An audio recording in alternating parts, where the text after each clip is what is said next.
आता मीही बोलताना कधीही मुश्रीफ साहेबांना साहेब शब्द सोडून बोललोय का? कारण ते माझे संस्कार आहेत. मी पालकमंत्र्यांना विनंती करतो की तुम्ही ठीक आहे, राजकीय निर्णय घ्यायला प्रत्येकाला अधिकार आहे, पण ज्या माणसाने तुम्हाला घडवलं, ज्या माणसाने तुम्हाला राजकारणामध्ये एवढं पुढे आणलं, त्यांना तुम्ही या उतरत्या वयामध्ये जातीवादचा आरोप करताय, हे शोभतं का? माझं म्हणणं आहे की काल जर पालकमंत्र्यांना येऊन गडबडीमध्ये उद्घाटन करावं लागतं, याच्यापेक्षा कागलच्या परिवर्तनाचा सगळ्यात मोठा पुरावाच मिळू शकत नाही. की एक आरोग्य केंद्राला 11 वर्ष लागत असतील, ही दुर्दैव आहे. तुम्हाला श्रेय घ्यायचंय, श्रेय घ्या. मला आपल्याला एवढंच सांगायचंय, पाऊस पडतोय, फार लांब लचक भाषण मी करत नाही, पण मला असं वाटतं की कागलमध्ये पावसात भिजलं तर निकाल पण चांगला येतो. आमचे ज्येष्ठ मार्गदर्शक माननीय आर.के. पाटील साहेब, या गावाच्या सरपंच सौ जयश्री पाटील, ज्याच्या तुमच्या पाठपुराव्यामुळं आणि बुद्धीमुळं आज हे आरोग्य केंद्र आपण पाहू शकतो, ते आमचे सहकारी उत्तम पाटील, कारखान्याचे वाईस चेअरमन गडे साहेब, राज्य चेअरमन पाटील साहेब, उपस्थित दत्ता मांगराडे, उपस्थित कारखान्याचे संचालक सुनील मुकुंद, संजय नारके, शाहू संचालक संजय पाटील, कारखाना संचालक माने, उपस्थित वसंत पाटील साहेब, उपस्थित दत्तात्रय पाटील, ग्रामपंचायत सदस्य मान्य कोणसर, ग्रामपंचायत सदस्य शानी दिवाण, सुमन पाटील, वैनी लीला चौधरी वैनी, आनंदी पाटील वैनी, जोशी, अन्सर नायकवडी, उपस्थित रंगराव जाधव, रमेश पाटील, रंगराव वस्कर, सचिन मौतूम संचालक, रामचंद्र कृषी संचालक, राम सांदोळे, गावचे आमचे मित्र प्रवीण चौगुले, मोठ्या संख्येमध्ये आज इथं आलेले बाचणीच्या आसपास परिसरातल्या सगळ्या गावाचे ग्रामस्थ, बंधू भगिनी, युवक, प्रिंट आणि इलेक्ट्रॉनिक मीडियाचे आमचे सर्व पत्रकार आणि कार्यक्रमामध्ये पहिल्यांदा उपस्थित सगळी पोलीस मंडळी,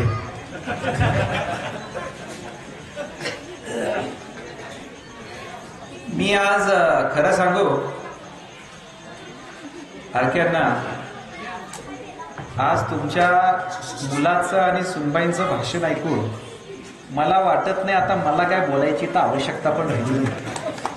खरंच मला उत्तम आणि त्यांची सगळी टीम, उत्तम एक नाव आहे, त्याच्याबरोबर सगळीच टीम जी आज या व्यासपीठावर बाचणीची आहे, मी तुम्हाला सांगू की मला सार्क अभिमान आहे की उत्तम सखा भाऊ माझ्याकडे आहे, याचा मला अभिमान. म्हणजे ही जिद्दच लागते. मी हे तुम्हाला दिसताना आरोग्य केंद्र दिसते, तुम्हाला सांगू उत्तमनी जेव्हा कुठलीही गोष्ट डोक्यात घेतली, आणि मी जेव्हा उत्तमचं नाव घेतो त्याच्यामध्ये मी सगळ्यांचं नाव घेतो, राहून गेलं असेल तर माफी असावी. त्यांनी एकदा डोक्यात गोष्ट घेतली, मला आठवते ह्याची सुरुवात झाली की जेव्हा आम्ही जिल्हा परिषद लढली, मला आठवते या गावामध्ये मला फक्त 285 मतं पडली प्रतापला. त्यानंतर मी गावोगावी मिटिंग घेतली होती आणि या गावामध्ये येऊन मी प्रचंड चिडलो होतो की फक्त 285 मतं कशी पडली, बरोबर. तेव्हा चर्चा करताना मी आणि आरक्यांना उत्तम शांतपणे बसला होता, एक शब्द बोलला नाही. मी घरी आलो तेव्हा आईसाहेब नवता मी जेवायला बसलो आणि तेव्हा नवता म्हटली, अहो तुम्ही एवढं सगळं बोलून आला, काय झालं? मी म्हटलं उत्तम शांत बसला होता. नवता म्हटल्या, का बसला होता शांत? म्हटलं आता ते पुढे आटम बॉम्ब कसं फोडते बघा. मी सांगतो तो शांत बसला. तेव्हा आमदारकी नंतर आत्ता त्यांनी जिद्द ठेवली की राजेंना ती मतं कमी वाटली आणि आज त्यांनी ही सत्ता आणली. त्याच्या टीमचा हार्दिक अभिनंदन. बरोबर आहे. आम्ही आणि बाळ जेव्हा 2022च्या इलेक्शनचं अनालिसिस करायला बसलो होतो, तर खरं म्हटलं तर आमच्या चर्चेमध्ये बी आणि सी मध्ये गाव होतं. म्हणजे इथं आम्हाला सभा पण घेता येत नव्हती, इथं आम्हाला बैठक पण घेता येत नव्हती. मी म्हटलं बाळाने आम्ही सगळी आमचं टीम बसली की म्हटलं कसं आहे. पण मला खरं सांगू तो विश्वास होता की एवढं शांत चाललंय, काहीतरी हे पाटील गनिमी कावा करणार आहे हे मला माहित होतं. आणि जेव्हा निकाल आला, इतका चांगला निकाल आला. आणि तुम्ही बघा ना, 2020 मध्ये जेव्हा महाविकास सत्ता आली, तेव्हा जे जलजीवन मिशन किंवा नळ योजनेतून जे पाणी पुरवठ्याची योजना त्यांनी आणली, त्याच्यासाठी पण प्रचंड धडपड केली गेली. या धडपडचा उल्लेख कमी झाला. म्हणजे या गावाला शुद्ध पाणी पाहिजे, त्यासाठी त्यांनी विचार करा. सत्ता आता तर आम्ही सहभागी होतो सत्तेमध्ये, तेव्हा तर वनवे सत्ता त्यांची होती. मंत्रालयामध्ये जाऊन या माणसांनी ती पाठपुरावा करून आणली. कुठल्याही गावामध्ये जलजीवन योजना झाली नाही, नव्हती. एकमेव त्यांनी आणली आणि त्यांनी कार्यक्रम घेतला. का? त्याचं मोठेपण त्याला करायचं नव्हतं, त्याच्या सगळ्या कार्यकर्त्यांचं मोठेपण करायचं नव्हतं. या गावाला शुद्ध पाणी पाहिजे. राष्ट्रीय छत्रपती शाहू महाराजांचे विचार, शाहू फुले आंबेडकरांचे विचार, स्वर्गीय राजेसाहेब, स्वर्गीय मंडलिक साहेबांचे विचार की या गावाला चांगलं पाणी पाहिजे, शुद्ध पाणी नाही आहे आणि आमच्या माता भगिनी त्याचा प्रचंड त्रास होतो, या अनुषंगाने त्यांनी काम केलं. आज या आरोग्य केंद्राचं आज आपण जे भूमिपूजन केलं, मी खरंच कौतुक करायचंय मला. जेव्हा ही सत्ता आली आणि उत्तमनी मला वेळ मागितला की राजे मला भेटायचंय, की मला या गावामध्ये काय करायचंय, पहिली गोष्ट उत्तमनी सांगितली की या गावामध्ये मला आरोग्य केंद्र आणायचंय आणि हे मला सिद्ध करून दाखवायचंय आणि यासाठी मला राधा आपलं सहकार्य लागेल. मी खरंच त्याचं कौतुक करतो. खरं म्हटलं तर त्यांनी माझं ठीक आहे, मी पाठपुरावा केला असेल, पण हे आरोग्य केंद्र या गावाला फक्त आणि फक्त उत्तम पाटील आणि त्यांच्या टीमवरच मिळालेलं आहे. या सगळ्या कार्यकर्त्यांनी प्रचंड पाठपुरावा करून हे आपल्याला आज आरोग्य केंद्र आणलेलं आहे. मला आपल्याला एवढंच सांगायचं आहे, पाऊस पडतोय, फार लांब लचक भाषण मी करत नाही, पण मला असं वाटतं की कागलमध्ये पावसात भिजलं तर निकाल पण चांगला येतो. त्याच्यामुळं महिलांना गैरसोय होते, मी माफी मागतो. मी फार लांब लचक भाषण करत नाही. का आरोग्य केंद्र इथं पाहिजे, या गोष्टीवर माझं मत आहे. पत्रकारांना त्याच्यावर आपण जास्त लक्ष दिलं पाहिजे. अहो विचार करा, इकडच्या महिला आधी पिंपळगावला जात होत्या, सिन्नरीला जात होत्या, इतकं लांब आपल्या बाचणी आणि या 4-5 गावाच्या लोकांना जावं लागत होतं. यासाठी या परिसरामध्ये आरोग्य केंद्राची गरज होती. इतकं चांगलं आरोग्य केंद्र येत होते, पण माझं काय म्हणणं आहे की त्याला जो विरोध झाला, त्याला जो सगळ्यांनी संघर्ष करावा लागला, हे कागलमध्ये दुर्दैव आहे. मला कोणावर टीका आता करायची नाहीये. माझ्यासाठी हे फार मोठी गोष्ट आहे की आज इथं आरोग्य केंद्र सुरू झालं. आपण जरा आरोग्य सेवाचा कागल विधानसभामध्ये मागच्या 25 वर्षाचा पुरावा बघायला लागला, तुम्हाला माहितीये की उत्तम आणि इकडे सगळे कार्यकर्ते संजय, कागलमध्ये असे बरेच आरोग्य केंद्र आहेत ज्याच्यामध्ये महिलांना टॉयलेट नाही आहे. कागलमध्ये असे बरेच आरोग्य केंद्र आहेत ज्याच्यामध्ये टॉयलेटची सुविधा नीट नाही आहे. याच्याबद्दल कोण बोलतंय का? कोणी नाही.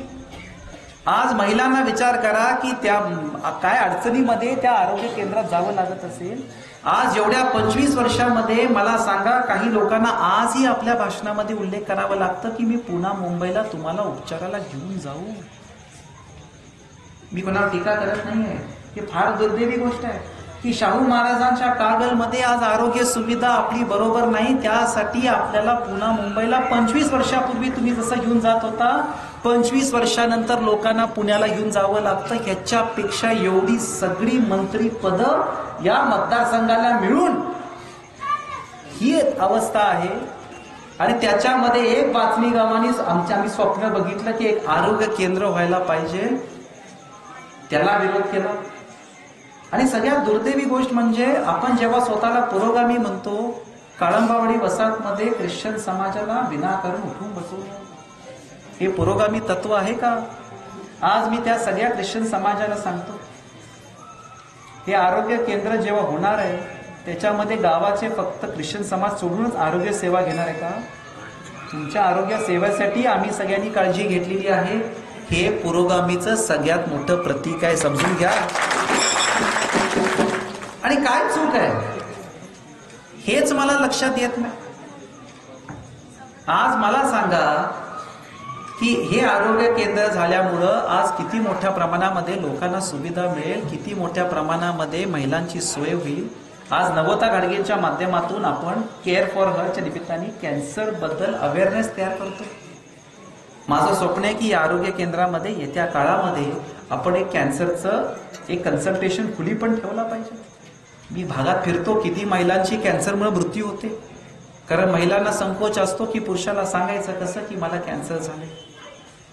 या गोष्टीबद्दल एक राज्यकर्ता म्हणून आपण बोललं पाहिजे. महिलांच्या टॉयलेट्स बद्दल बोललं पाहिजे, सर्व्हिकल कॅन्सर बद्दल बोललं पाहिजे.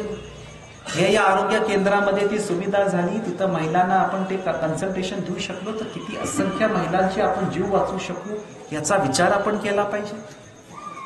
आज आपल्या कागलच्या आरोग्य सेवेबद्दल मला बोलायचं असेल तर आपल्याकडे डायलिसिस सेंटर नाही. आपल्या लोकांना कडेरी मठावर निप्पाणीला जावं लागतंय. हे सगळ्यात मोठा दुर्दैव आहे. येत्या काळामध्ये आपली सेवा करायची आपण संधी दिली तर हे आरोग्य सेवा, जसं आरोग्य केंद्र आपण बाचणीमध्ये केले, कागल मतदारसंघामध्ये एवढे चांगले आरोग्य सेवा आपण करू की कोणाला कोल्हापूरला पण जायची आवश्यकता लागणार नाही. त्यामध्ये विरोधकांचं पण ट्रीटमेंट होणार आहे हो साहेब.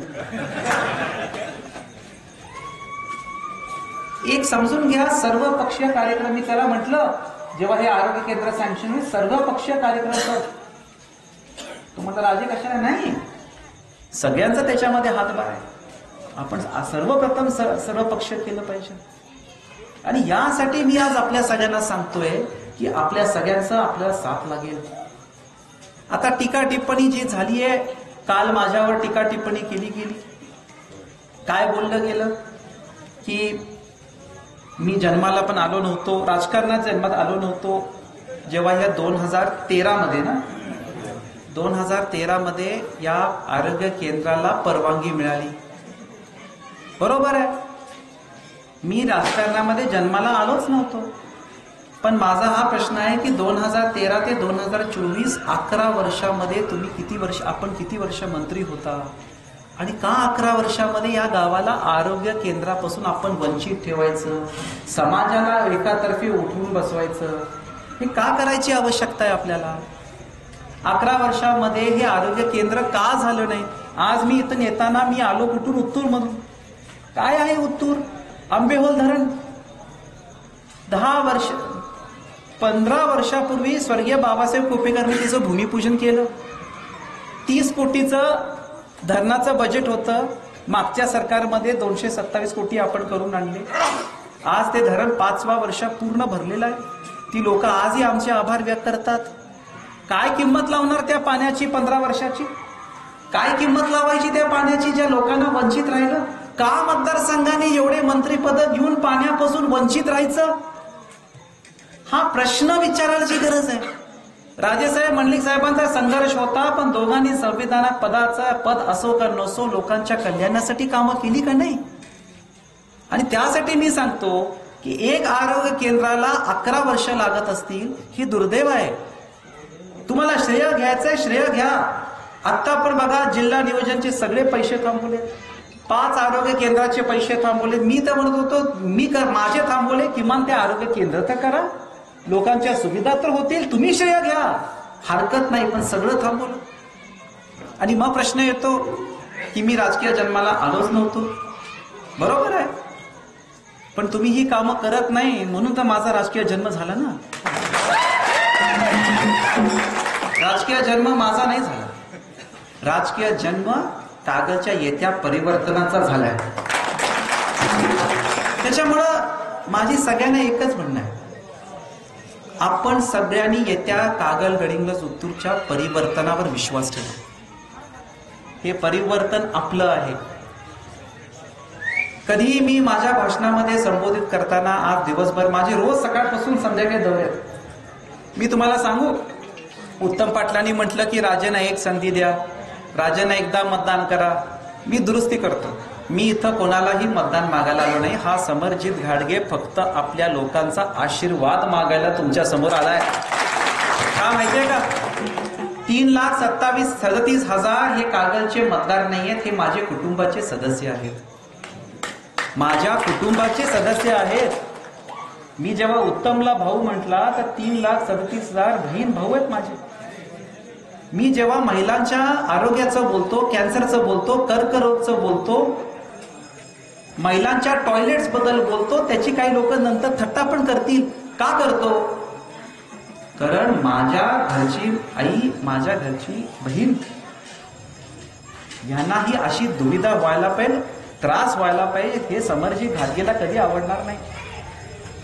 राजकीय माणसं लोकांना मतदान मागतात, पण कुटुंबाच्या थोर व्यक्तींकडून आपण आशीर्वाद मागतो. मी तुमचा आशीर्वाद मागायला हा समर्जी घाटगे आला.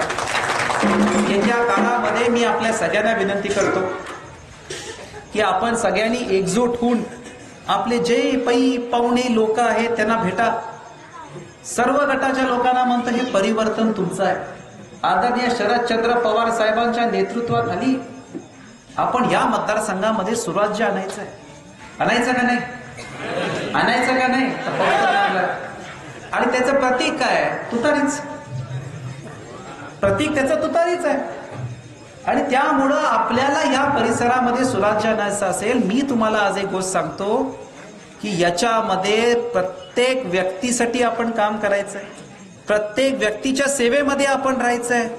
आणि हे काम आमच्या सगळ्या कार्यकर्त्यांनी केले. मी असा नेता आहे, मला सार्क अभिमान आहे की असे कार्यकर्ते माझे आहेत. आणि त्यासाठी मी आपल्या सगळ्यांना विनंती करतो की जोमाने या राज्याच्या कामासाठी आपण लागावं. बाकीच्या टीका टिप्पणी आता येताना मला बरीच लोक मला बोलली, उत्तर द्या लागते, जोरात द्या. आता ते काय, ते प्रताप पाटीलचं सावर्डे गाव असल्यामुळे ते जरा त्याला जास्त वाटते की आपण बोलायला पाहिजे. पण मी एक सांगू तुम्हाला, मला बरेच लोक म्हटले की काल त्यांनी येऊन कार्यक्रम करून गेले, सगळ्यांनी आपल्या भाषणात उल्लेख केला. माझं म्हणणं आहे की काल जर पालकमंत्र्यांना येऊन गडबडीमध्ये उद्घाटन करावं लागतं, याच्यापेक्षा कागलच्या परिवर्तनाचा सगळ्यात मोठा पुरावाच मिळू शकत नाही. काही गरज नव्हती. पण ठीक आहे, शुभेच्छा, काही हरकत नाही. पण या सगळ्या गोष्टींमध्ये एक सगळ्यात की जी भाषा आता वापरली जाते, जी भाषा या व्यासपीठावरून वापरली गेली, ठीक आहे, माझ्यावर वापरली गेली आणि मागच्या आठवड्याभरापूर्वी जी भाषा वापरली गेली, याचं मला प्रचंड दुःख वाटतं की याच्यामध्ये कागल विधानसभेचा, शाहू महाराजांच्या जन्मभूमी, राष्ट्रीय छत्रपती शाहू महाराजांचा जन्मभूमी, मंडलिक साहेबांचं कागल, राजे साहेबांचं कागल, याची किती नाहक बदनामी होती. काल ही भाषा काय शोभणारी होती का? आपण एका ज्या पदावर आहे ते भाषा आपण बोलली पाहिजे. आता मीही बोलताना कधीही मुश्रीफ साहेबांना साहेब शब्द सोडून बोललोय का? कारण ते माझे संस्कार आहेत, ही कागलची संस्कृती आहे. आणि त्या गोष्टीची मला खंत वाटते की आदरणीय शरदचंद्र पवार साहेबांनी त्यांच्यासाठी जेवढं आयुष्यामध्ये केलं, मला कधी वाटत नाही पवार साहेबांनी आपल्या कुटुंबाच्या सदस्य जेवढं केलं असेल तेवढं त्यांनी मुश्रीफ साहेबांसाठी केलं. त्या आदरणीय शरदचंद्र पवार साहेबांना त्यांनी जातीवादचा आरोप केला. त्याचं मला प्रचंड दुःख आहे, याची मला प्रचंड खंत आहे की त्यांच्या उतरत्या वयामध्ये आज त्यांची साथ त्यांनी सोडली तर सोडली. गैबी चौकामध्ये सभा केली. काय चुकीचा गुन्हा, काय गुन्हा केला की नेक्स्ट डे प्रेस कॉन्फरन्स मध्ये घेऊन त्यांनी म्हणावं की माझे धर्म बघून त्यांनी माझ्यावर आरोप केले. बरोबर. आज मी सांगू, मी एवढ्या वर्ष भारतीय जनता पार्टीमध्ये काम केलं. भारतीय जनता पार्टीमध्ये कोणी पवार साहेबांना जातीवादचा आरोप केला नसेल. हे धाडस कागलमधून झालं. मी पालकमंत्र्यांना विनंती करतो की तुम्ही ठीक आहे, राजकीय निर्णय घ्यायला प्रत्येकाला अधिकार आहे, पण ज्या माणसाने तुम्हाला घडवलं, ज्या माणसाने तुम्हाला राजकारणामध्ये एवढं पुढे आणलं, त्यांना तुम्ही या उतरत्या वयामध्ये जातीवादचा आरोप करताय. हे शोभतं का? हे योग्य आहे का? काय वेदना झाल्या असतील पवार साहेबांना, बरोबर, आणि काय गोष्टी झाल्या असतील याचा आपण विचार केला पाहिजे. आणि हे कागलमध्ये किती वेळा करायचं? शामराव भिवाजी पाटील साहेबांपासून, स्वर्गीय राजे साहेबांपासून, मंडलिक साहेबांपासून, ते बाबा कुपेकर साहेबांपासून आणि आता पवार साहेबांपर्यंत हे का करावं? ठीक आहे, राजकीय निर्णय आपण वेगळे घेऊ, पण आपल्या गुरूंना वेदना होईल इथपर्यंत का करायचं? काय साहेब, महालक्ष्मी दूधसंघ रिकव्हरीची प्रक्रिया करायची होती. मंडलिक साहेबांच्या घरासमोर केडीसी बँकेचा एक बोर्ड लागतो. थकबाकीदार आहे. कुठली केडीसी बँक? ज्यांच्या सभासद मंडलिक साहेबांनीच ह्यांना केलं आणि चेअरमन मंडलिक साहेबांनीच केलं, त्याचीच रिकव्हरीची प्रोसेस आज होत नव्हता. ज्या स्वर्गीय राजे विक्रमसिंग घाडगे साहेबांनी त्यांना राजकारणामध्ये आणलं. मी चिरून बोलत नाही, फार शांतपणे बोलतोय. आज राम मंदिर मध्ये ते कुठंतरी भाषणामध्ये बोलतात, राजेसाहेब माझ्याकडे आले, म्हटले माझ्याकडे पैसे नाही, माझ्याकडे फक्त 15,000 रुपये आहे. राजेसाहेबांनी मला विनंती केली की मला तुम्ही जरा सहकार्य करा, म्हणजे तुमच्या गुरूंना किती खाली पाडायचं, स्वतःला मोठं करायचं. त्यांना वाटलं हे ऐकून मी चिडणार, मी चिडलो नाहीये. मला खंत वाटते की हे कागलचं मार्केटिंग या महाराष्ट्रामध्ये होत आहे. ज्या स्वर्गीय बाबा कुपेकरांनी स्वप्न पाहिलं या धरणाचं, ते 10 वर्ष तुम्ही केलं नाही तर कुपेकर मोठे होऊ नये. आणि त्यानंतर त्यांच्या पत्नींनाच म्हणताय की त्यांनी पक्ष बदलला तर काकी पडणार, किती मोठं झाला आपण. आणि त्याच आज माननीय पवार साहेबांना ज्यांनी तुम्हाला सगळी पदं दिली त्यांच्याबद्दल आपण बोलताय. तुम्हाला माहितीये, मी पवार साहेबांना तो व्हिडिओ दाखवला, त्यामध्ये पवार साहेबांनी माहितीये कुठल्या शब्दावर लक्ष दिलं? सामान्य म्हणतात म्हटले, त्या शब्दाला तरी दिलं. बरोबर आले पवार साहेब, सभेला आले आणि त्यानंतर ज्या रागापोटी ज्या गोष्टी बोलल्या गेल्या, हे का झालं? गैबी चौक काहीतरी माझी खासगी प्रॉपर्टी आहे का? मी काय म्हणतो, आपल्यामध्ये राजकारणामध्ये आपण जेवढ्या मोठ्या पदावर जातो आपल्यामध्ये विनम्रतापणा पाहिजे. ते की त्यांनी मला बोलले की तुम्हारी खैर नाही, अरे तुरे बोलले, पण मी बोलताना आदरणीय मुश्रीफ साहेबच बोललो ना. माझी त्यांना विनंती आहे, तुम्ही आरोप करा, आमच्यावर करा, कृपया करून या भूमीमध्ये गुरु शब्दाची किंमत आहे, या शब्दाला गाळपोट तुम्ही लावले आणि कृपया गाळपोट लावू नका. माझी त्यांना कळकळीची विनंती आहे, नाहीतर हा मतदारसंघ तुम्हाला कधी माफ करणार नाही. आणि ह्या ज्या गोष्टी आपल्या स्वाभिमानी कागल विधानसभेच्या स्वाभिमानासाठी आपण लढलं पाहिजे. समरजित घाडगे स्वतःसाठी कुठं मतदान मागतोय? समरजित घाडगे या परिवर्तनासाठी मतदान मागतोय, आपली आशीर्वाद मागतोय. हे येणारं परिवर्तन तुमचं आहे, होणार. मी तुम्हाला आज सांगतो, पुढच्या 1.5 महिन्यामध्ये माझ्या सगळ्या कार्यकर्त्यांना, माझ्या सगळ्या भावा बहिणींना मी आज सांगतो, पुढच्या 1-1.5 महिन्यामध्ये माझ्या कुटुंबाबद्दल, माझ्या प्रत्येक व्यक्तीबद्दल प्रचंड खालच्या पातळीची टीका केली जाणार. पण हा समरजित घाडगे कुठल्याही किमतीमध्ये चिडणार नाही, कारण त्यांना तेच समजते. कारण त्यांचा जो मेन मुद्दा आहे की कागलच्या विकासावर जेव्हा बोलता येत नाही. आता त्यांचं कालचं भाषण बघा, सगळ्या टीका टिप्पणीमध्येच गेलं का नाही? मग तुम्ही एवढं काम केले, तुम्ही पुस्तक काढले, ते पुस्तक काढा, हरकत नाही, शुभेच्छा. पण मी आज आपल्या सगळ्यांना सांगतो की काही टीका टिप्पणी आमच्यावर असेल, आमच्या कुटुंबावर असेल, संस्थावर, सगळ्यांनी शांत राहायचं. कोणी त्या टीका टिप्पणीमध्ये पत्रक काढायचा वेळ घालू नका. तुम्ही लोकांपर्यंत जावा, लोकांचा आशीर्वाद घ्या. आज लोक तुमच्या पाठीशी आहेत, लोकांना या परिवर्तनामध्ये विश्वास आहे आणि येत्या काळामध्ये हे परिवर्तन लोकच आपल्या हातामध्ये घेणार आहेत. मी तुम्हाला पूर्ण विश्वासाने सांगतो. आज लोक मला भेटतात, मी लोकांमध्ये आहे, लोकांचा आज मी बाहेर आहे, माझ्या पत्नी आहे, माझी सगळी भावं आज बाहेर पडली आहेत. फक्त आणि फक्त मला एकच काळजी आहे की स्वर्गीय राजे विक्रमसिंग घाडगे साहेबांनी त्यांच्या निधनच्या आधी मला बोलले होते की माझ्या कागलची काळजी घे. या एका वाक्यासाठी 2019 मध्ये कुठं ते राजकीय समीकरणामध्ये मी कमी पडलो. 2024 मध्ये परत तुमच्याकडे आलोय, म्हणतोय की जे 19ला अपूर्ण झालं त्या स्वप्नाला 2024ला साकार करूया. काय माझ्यावर किती चिखलफेक झाली, मी कुठं डगमगणार नाही, कारण मला हे क्षितिज पोच करायचं. जेवढी दगडं माझ्यावर आणि माझ्या लोकांवर फेकली जाईल त्या दगडांच्याच पायऱ्या करून मी कागलच्या परिवर्तनापर्यंत कागलला घेऊन जाणार आहे.